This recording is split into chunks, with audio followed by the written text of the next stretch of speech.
Welcome everyone to this week's Tim Talks. I am so excited to have this week's guest. In fact, you know that we do the pre-talk every Monday, and I got to tell you, my inbox kept blowing up from people from LinkedIn, from people from Facebook, and one of the reasons that I wanted to have today's guest on is because things that I have heard from our dealers. So today we are so happy to be able to get to just give you some insight on what's going on in the website world, what's going on in the mobile world, as one of the only, I believe, mobile first websites, and some of our combined partner dealers together. Some of the results that we're seeing have just been amazing. So with that, I am so happy to have Lyman Savvy, and I was told that Savvy like savvy marketer.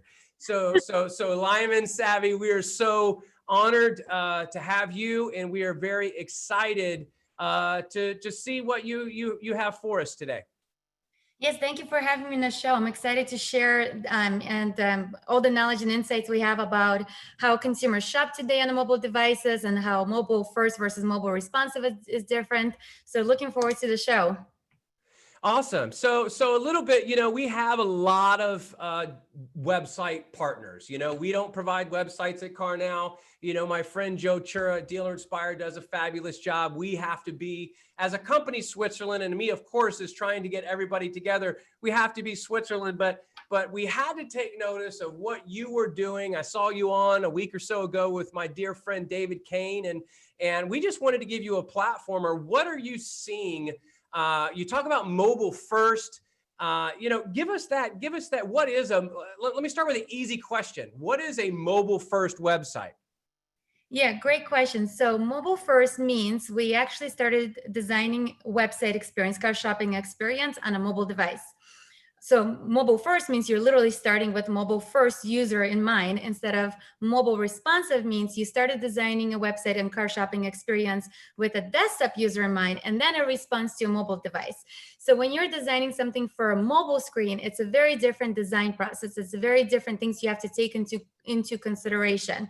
Like the internet speed, the fat fingering, being able to type fast or scroll fast, and it's the context, it's the mobile context. So it's not just, hey, let's design it for a desktop and let's respond it to a mobile device. And I actually have some slides I could show you guys with the difference that what goes into mobile first. Yeah, let's see it. Okay, so as an example, so can you guys see the PowerPoint? Not yet. Now we can. You're good. Okay. So as you could see with mobile responsive, you start with the 19, whoops, let me go back. Okay, you're starting out with 19 by 20 desktop screen, and then a response to 360 by 640. Versus the mobile first, imagine like designing something, a car shopping experience for a really small screen. It's a very different design process. When usually people start designing for a desktop and then they think about mobile, they're making sacrifices. Versus when you're designing for a mobile, you're not making sacrifices. You're really thinking about what is the ultimate best experience on a mobile device. And the reason why this is important is two things. One, I'm sure everybody has seen in their Google Analytics, mobile traffic has surpassed desktop traffic in 2019 for the first time. And this chart actually right here shows all industries. When we look at the automotive industry specific, that percentage of mobile versus desktop is even higher. It's usually 70 to 80%. And then if you think about what percent of dealership website traffic comes from Facebook or Instagram or Auto Traders or CarNow, all those classified ads, and you will see that a percent of visitors on a mobile device from those sites is even higher. For Facebook, 94% of their users, Facebook users, are mobile app users. Instagram, it's 100%. Instagram doesn't even have a desktop. So imagine any dealership who's actually advertising on Facebook or Instagram, or even does organic social media, like they have a Facebook page or Instagram page for their dealership. So imagine those people are on their mobile devices browsing on Facebook and Instagram. They click on your ads, they come to your dealership website, and everything falls apart. And that's why mobile first is so important. Yeah, that's so true. And I know my buddy Bob Lanham from Facebook and Trace are going to love that numbers and concur. We've been talking about that for about 6 months now. 90, but I did not know the number was that had 94% of Facebook ad revenue is from mobile. That is phenomenal. Let's step back a little bit. Kind of tell us a little bit about you, Lyman, what brought you into the space, because I think it's unique.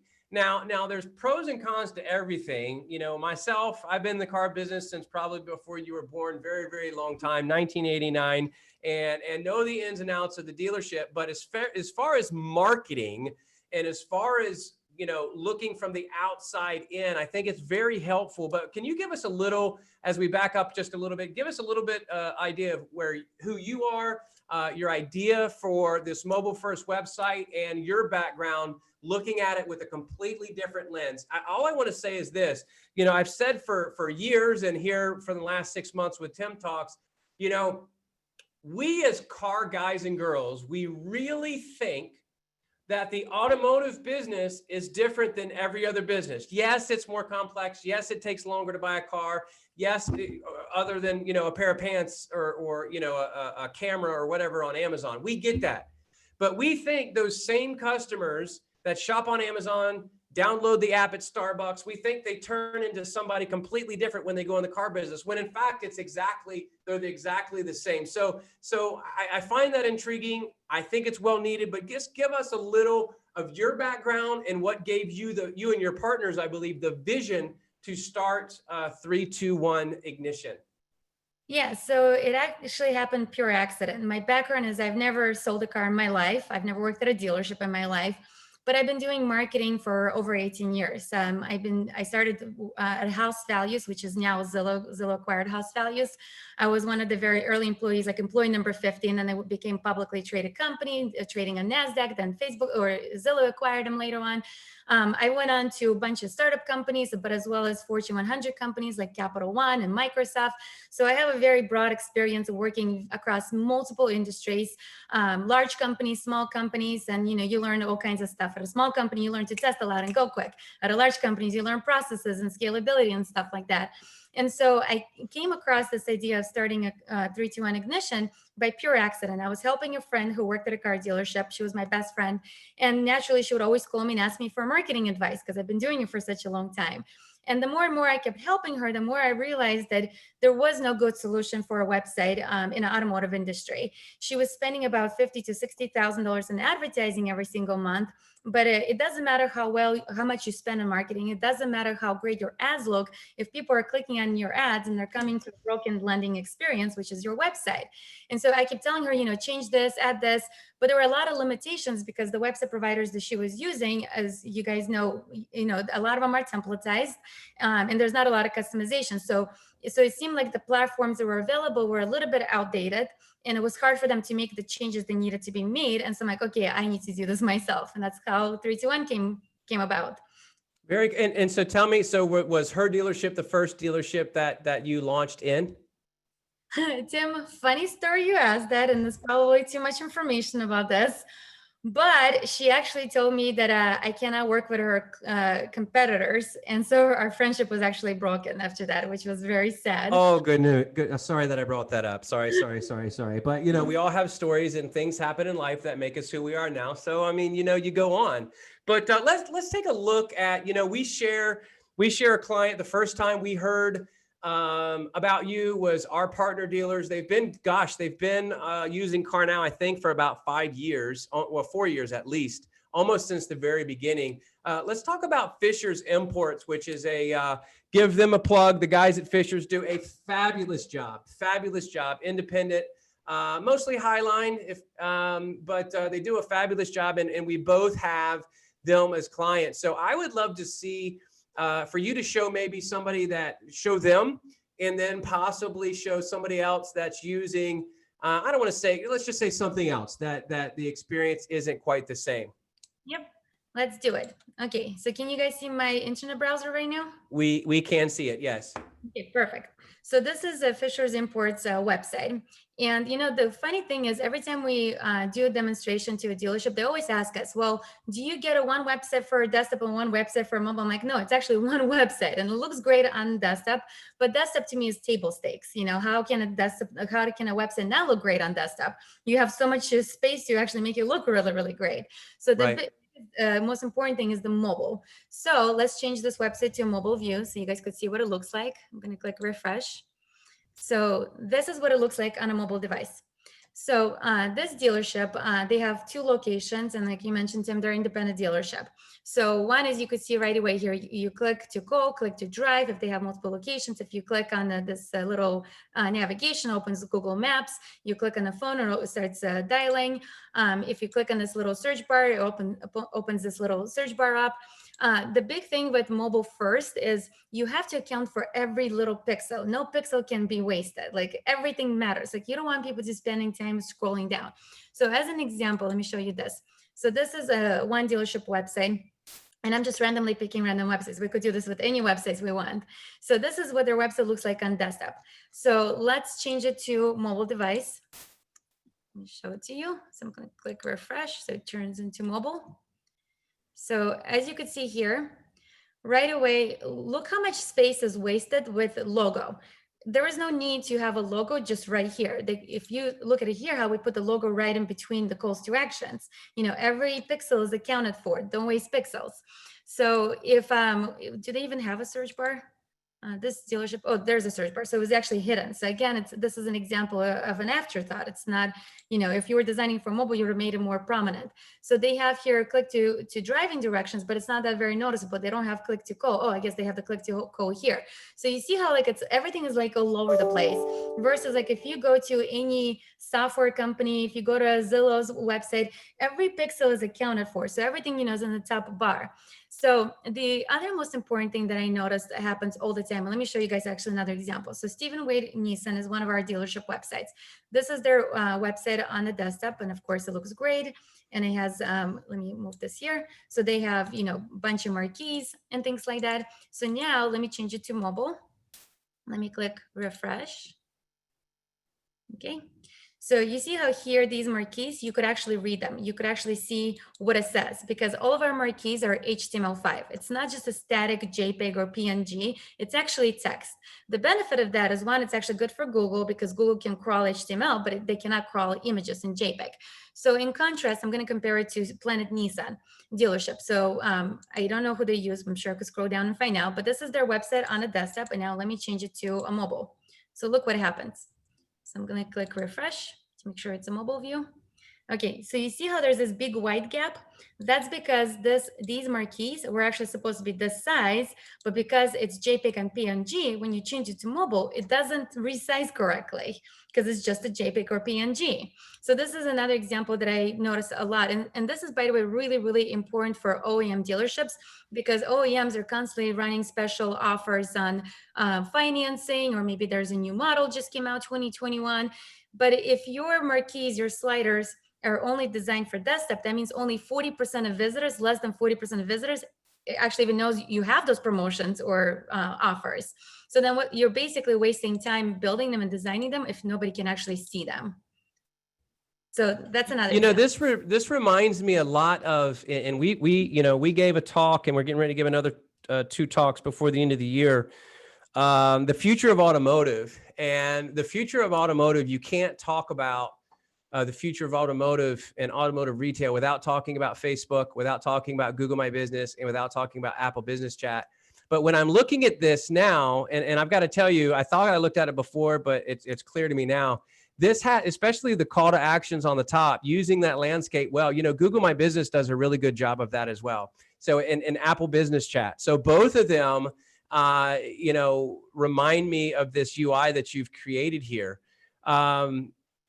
I just want to, sorry to interrupt, but let you go on because I want to ask, because I know the numbers, at the end of the day, we can talk about, and we bring people on here and we can talk about, how pretty something is all day long, but and I already know the answer to this because I've talked to the guys at Fisher's about what you did with the leads, but all that matters is bringing in more people to the website and selling and servicing more automobiles. So, what are, just by recreating and making sure that mobile is first. And by the way, anybody out there, if anybody has a question for Lyman, please chat it in. We'll be happy to answer that live, or we'll get back to you, because I know there may be some questions out there. But what are some examples of some numbers that Fishers has seen before 3-2-1 ignition and then after 3-2-1 ignition? Great question. I hope he doesn't mind me sharing those numbers. Well, maybe not. Don't get any gross numbers, obviously, but the amount of cars sold, I'm sure he's not going to care, because he shared those numbers with me. You know what? I actually don't know the number of cars sold, but he did tell me. So I know how many leads he was getting. So before us, he was getting about 74 leads. With us, he's getting about 800 to 900, depending on the month. And he told me that with our platform, he got more DR, digital retailing completions, in the first 9 days with us than he did in the first 90 days with the previous website provider. And so, and Tim, to your, one of the things you mentioned, so I often talk to dealerships about, everybody talks about digital retailing, and it's an amazing thing. But it doesn't matter if you have the best digital retailing tool if consumers can't get through your site. If they're getting lost, if there's friction, if it's not clear to them. So before we actually took over Fishers Imports website, even though they actually already had the Cardinal's digital retailing tool, you actually didn't even know they had it, because it was all over the place. When you go to the vehicle detail page, one button was there, another button was there, so versus how we designed them. So let me show you some other stuff here as an example. So you see, like when you land on a search results page, as you're scrolling through it, there's no pixels are wasted. You could actually, see more than one car at a time. You could swipe and see more than one photo. You don't have to go to the vehicle detail page. You see a price, you see a monthly payment. And by the way, let's compare it side by side. So here's an example of a Planet Nissan. Look how much space is taken right here before you even see the car. And this banner, you could barely see it because, again, it's just JPEG or PNG. So what was the point of even adding that banner if only less than 3% people will see it? And then you see all this information. I often see this happens with every dealership website is I don't understand what's the point of adding every button on a search results page. The button should be on the vehicle detail page. The point of a search results page is to intrigue a consumer.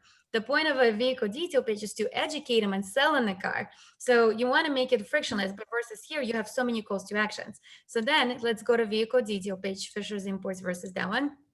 So when you come to Fishers Imports vehicle detail page, one of the things we did with our user experience design, UX, UI, is we thought about heuristic formula, the decision tree. How do people make decisions when they're thinking about buying something?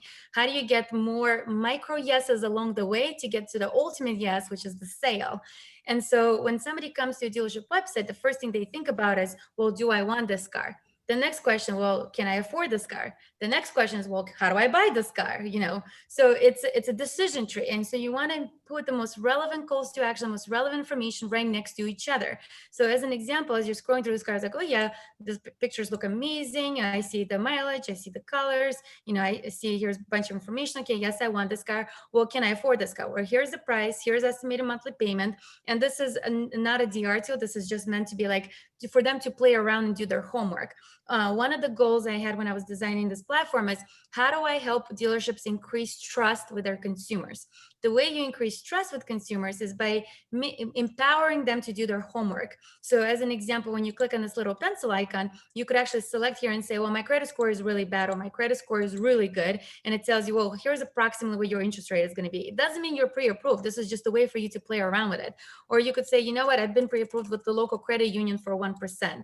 Let me do maybe 72 months. You click save my changes and it updates the website. So it allows you to play with the tools to see, well, can I afford this car? Another example is, save by trading in. I oftentimes see dealerships put trade pending or other trade-in tools all over their website. A lot of times they put it in the top before you even see the car, but then that's taking them away of focusing on the car. Let a person focus on, making a decision about that car. And then save by trading in, it's the relevant question to or thing to offer to somebody when they're thinking about, what can I afford this car? We'll save by trading in. Or even, for example, if you click on this little pencil where it says here trade-in value, if you don't know what your trade-in value is, get trade-in value. You don't know what your credit score is, get credit score. So instead of just adding a bunch of buttons, bunch of banners randomly all over the place, And we thought about what is the right question to the right person at the right time. So then as you're scrolling down here, as you could see, there's only one primary call to action. There's two secondary buttons, and everything else is a hyperlink. And this is what you'll see usually if you go to Amazon, if you go to Best Buy, Walgreens, Home Depot, Macy's, you will never see buttons on a search results page, and you will never see 10 buttons on a product detail page. You'll always, like if you go to Amazon, you'll see there's only one primary button, which is usually bright yellow. Secondary button is usually like a grayish color, and everything else is a hyperlink. Versus like, let's say, for example, if I go to this website, Planet Nissan, so as you could see, look how many buttons they have. It's like a rainbow effect. You don't even know what to click on. So even if they had a great digital, oh, they do actually have a digital retailing tool.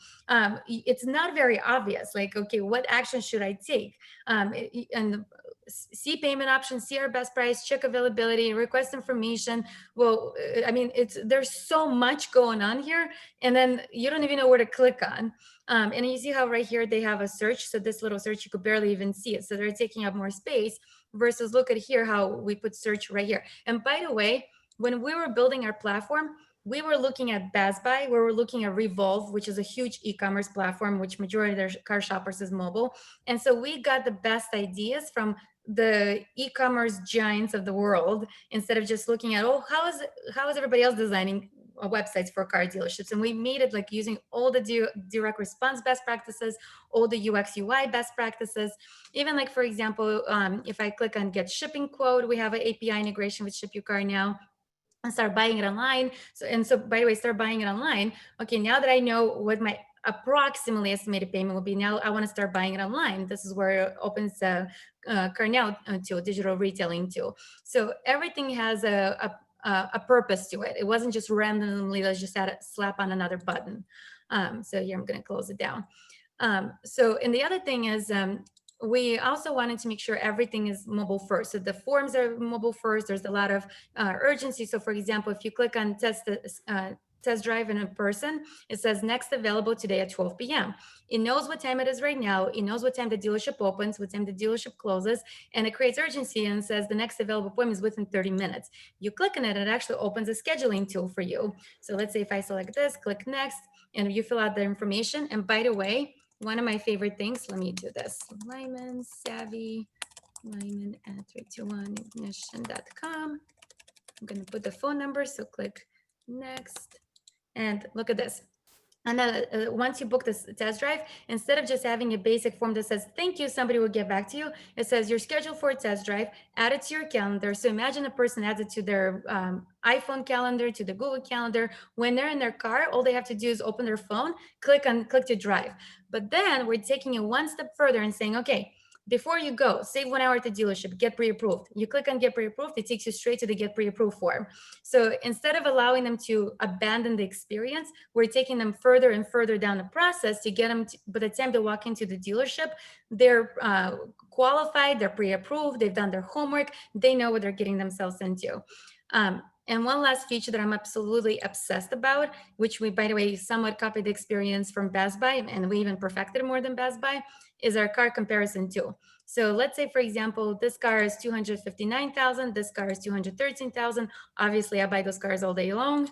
That's exactly my price range. So let's say I added this car. So then if I go to compare page, we actually have a car comparison page side by side on a mobile device.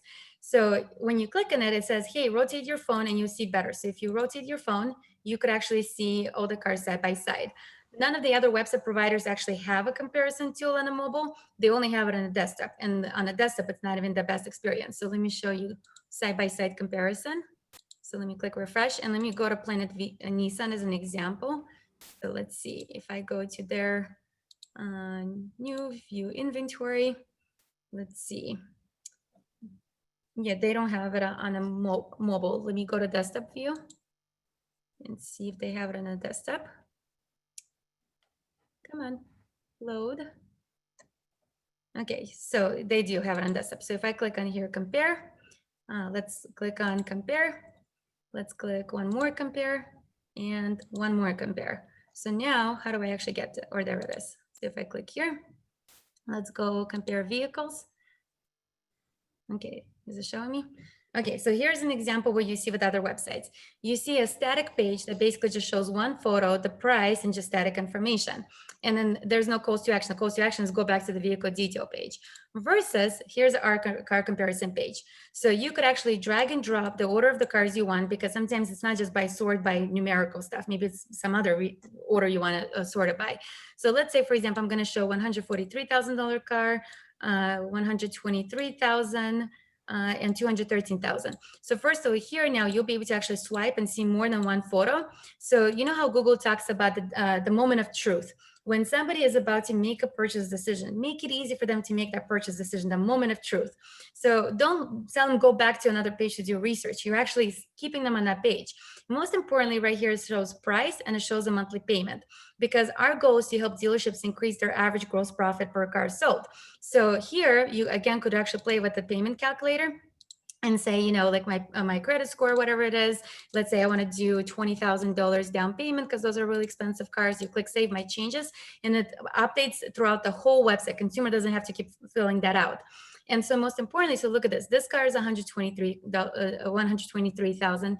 This car is 143,000. But in terms of a monthly payment, it's only about $200 something. Somebody who's buying these expensive cars might be like, you know what, I'm willing to spend $200 more because this is really the car I want because it has less miles, or maybe it's a newer car, or whatever the reasons are. So we're really focused on how do we help consumers make a decision? How do we help them be more qualified? So when they're at the dealership and they're talking to a salesperson, they don't feel like the salesperson is just pushing it to them, but they're like, yeah, you're right. My credit score is really bad. My interest rate is probably going to be really high. You're not just, you know, trying to sell me a car. And then most importantly, get them to take the action, schedule a test drive, or get pre-approved. Versus if I go here, there's no way for me to take action. I have to go back to the vehicle detail page. I don't see monthly payment. I can't drag and drop. I can't see other photos. It's just static experience. So I know it's really fast. Yeah, no, I got it all, and I got a lot out of that, and I always look down and I tell every guest that I take a lot of notes. This is my notebook for Tim Talks, and it, you know, I make, so let me first say, so our friends at Trade Pending, well, let me go back up. I absolutely agree with you that, you know, if you've listened to any Brian Pash podcast over the last year, getting rid of, in fact, 2 years ago, he was talking about, you know, why do we have 19 call to actions, right? First and foremost, I absolutely agree. Talking about Trade Pending, you know, we're friends with those guys. They convert very high. In our opinion, you know, they're converting in the 30%, sometimes even higher. But you're right. It needs to be, but that's personal choice on the dealer, where that dealer puts them.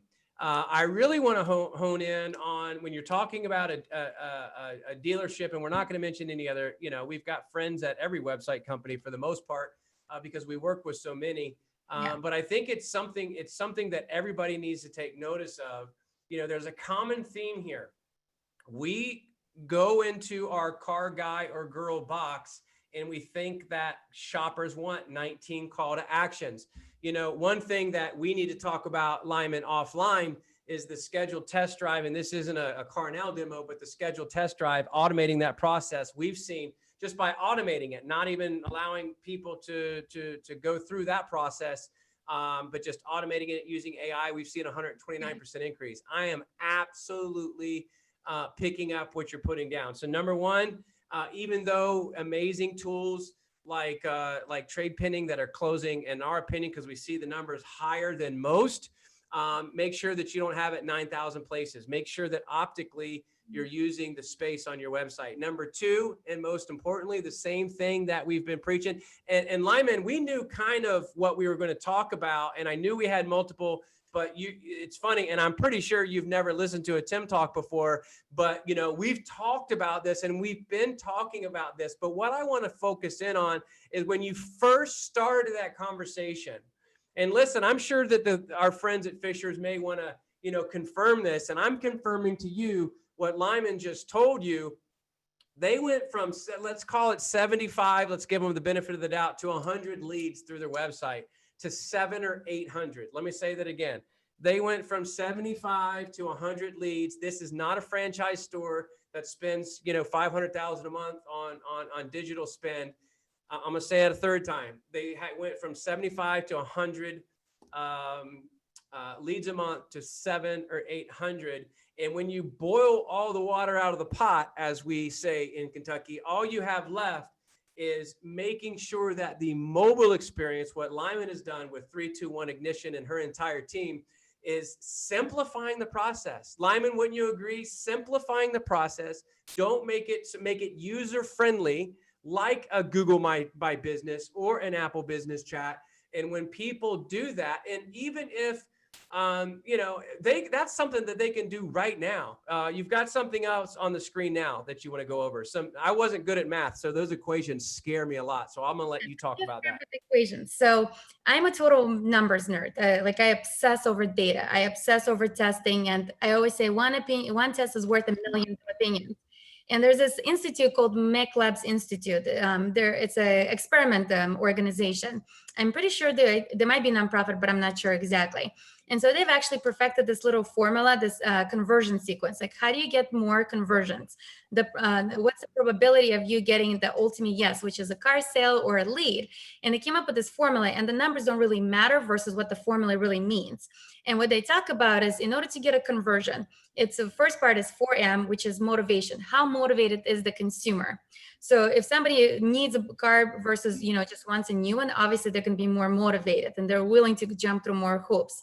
Then 3V means how clear is the value proposition. The value proposition is both, you know, why buy with your dealership versus, you know, why buy this car. And Brian Posh actually talks about this a lot as well. You know, instead of just saying you've been around for X number of years in business, you know, who cares? You know, what's the value proposition? And so, for example, with our friends at Fisher's Imports, you know, before we took over their website, you would have never even known that they actually have 200 certified pre-owned cars, being a used car dealership. So instead of saying, welcome to Fisher's Imports, we actually say, you know, what makes this dealership unique? Also, before we took over, nobody even knew that they had 250 miles free home delivery. So, you know, the messaging, the value proposition is so important. The next one is I and F. I means incentive to take action, and F means friction. What are the friction elements on the page that are giving people anxiety from actually buying a car? So A is the anxiety. So when we designed our website, we were literally obsessing over, okay, well, how do we improve clarity, the value proposition? How do we provide more incentive to take action? Like, for example, free home delivery. How do we get rid of friction? And friction is mobile experience. You know, how do you don't give them 10 different buttons so they don't know what to click on? And how do you reduce anxiety? You know, one of the anxieties is like, I don't want to go to the dealership and they're just going to sell me a car. You know, I want to be able to do my homework. And so this is actually the formula of how do you simplify, how do you get rid of a friction from your user experience? Yeah, look, I mean, we try to make it more difficult than it needs to be. I am absolutely on board. Keep it simple. I absolutely go back to Fisher's really quick. You know, I am. Other people, David Kane said the same thing, not just Brian. Glenn saying the same thing. I'm talking. Bob Lanham at Facebook is saying the same thing. Guys, we're saying the same thing, but yet we have thousands of dealers across the country telling people how long they've been in business. No one freaking cares.